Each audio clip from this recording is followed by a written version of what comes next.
Welcome back. A giving heart knows no distance. 7 years ago, a simple conversation started a San Antonio woman on a journey to help change the lives of genocide victims in East Africa.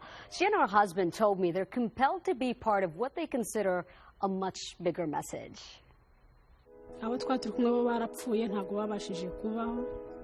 Hillary survived the genocide. She was in a home when it was set on fire, and she literally had to throw herself out of the window to survive, and she has burns all over her hands. This is the story of Hillary. She's one of, almost any person you sit down with would have a story.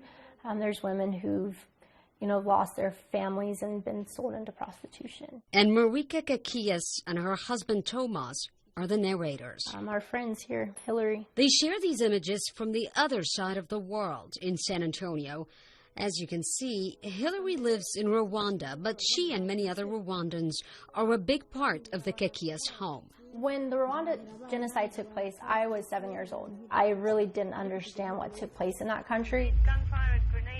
What took place was the 1994 genocide, the torture and slaughter of 1 million people in just 3 months. When you go and you begin to walk and you hear people's stories and you hear what tragedy and how they lost family members or just really awful things. Marika's first visit to Kigali was in 2012 as a volunteer with African New Life Ministries. And we wanted them to feel valuable and that they have dignity, and so I spent a day washing their feet and giving them manicures. For 7 years now, you see the work that's being done. You're seeing people being restored. You see there's still hope. And it keeps Marika going back. In addition, again, to learning how to sew, just seeing her worth and her value because she was so burned, she glows now. And that's really cool just to see that transformation process. She's watched many women like Hillary learn, grow, and thrive. They actually custom-made me these 2 skirts. While attending this African New Life sewing and beauty school program. They have their own little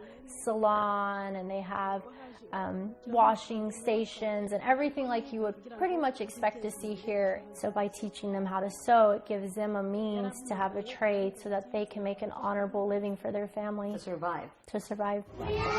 And to survive in today's world. They say Africa calls you. Distance is no longer a barrier, if you ask Tomas.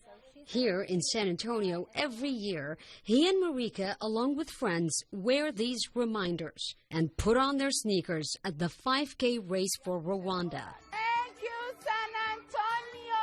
As the race continues to grow, so does the money. I'm running for this woman. I'm running for this child and getting to be a part of their story. To help people like Hillary. It's changed the way I look at doing life here, and so it's really mutually beneficial.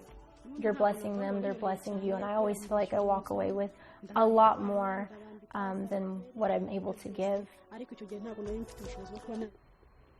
And once the Rwandan women graduate from the year-long program, they're given sewing machines and fabric to start their own businesses and service their community.